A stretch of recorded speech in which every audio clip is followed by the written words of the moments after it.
First on the lineup, the Ghana Revenue Authority will investigate and refund all wrongful deductions from customers' mobile money wallets during the first day of the implementation of the electronic transaction levy, E-Levy. There were some technical hitches experienced by some customers on the first day of implementation on their various networks. Speaking on the Super Morning Show on Joy FM, Head of Project Unit at the GRA, Isaac Kobna Marco, admitted the challenges and assured all customers of a refund after the completion of a probe by his outfit. We've also seen people who are saying they've done less than 100 that have been charged. I've seen a few people talk about the fact. Why is that happening?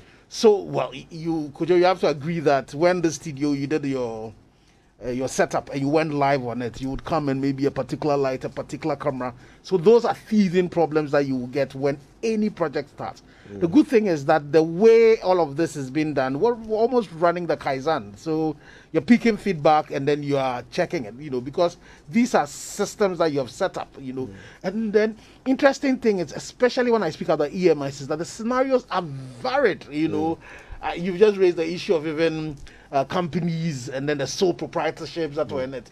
In all the conversation I've had, I have not thought about that. Maybe, people like Isaac and Oko might have thought about that already. So various scenarios, would occur. And so you will see different things and you need to deal with that. It's not a perfect system yet. And especially when you don't have the common platform that gives you the 360 visibility on that. So these are expected. The good thing is that when we went live on the 1st of May, there was no game changer. There was no major flaw that happened that he said, no, we had, all the things that came up, you look at them. There are even situations where some of the charging entities, some might not be able to charge a particular tax, and they would have to bear the cost of that, because the law says that the onus is on them once they've agreed that this is how it's going to go. So they will look at it and say that would go. It's only the situations where it's been wrongly done that a refund will be done, or if like the way we all do, if there's a transaction that has been made and somebody says it's a wrong transaction, then that whole transaction will have to be reversed. And when you're reversing it, the e-levy that was charged would also have to be reversed on all of that. So I think generally, after day one and with all the things that I've seen, I am encouraged that we would be able to perfect it and take learnings from that as we get to July to be able to get connected to the common platform and make sure that, the e-levy is working as it ought to be done.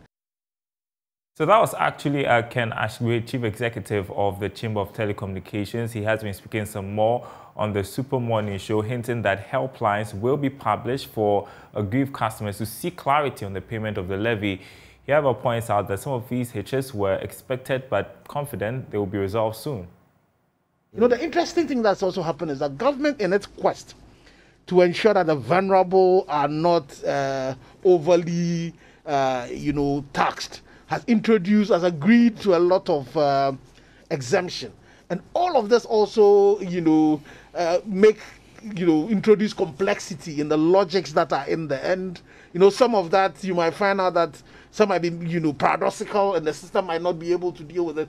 You need to then go back and again and then retweak, the logic that you are dealing with and all of that. So I hopefully, and then another thing we've also done is putting together a team between the regulator, GRA, the policymaker, Ministry of Finance, and then the charging entity. So the EMIs are there, the banks are there, the PSPs are there, and there's a lot of knowledge sharing that then helps us to be able to improve the system.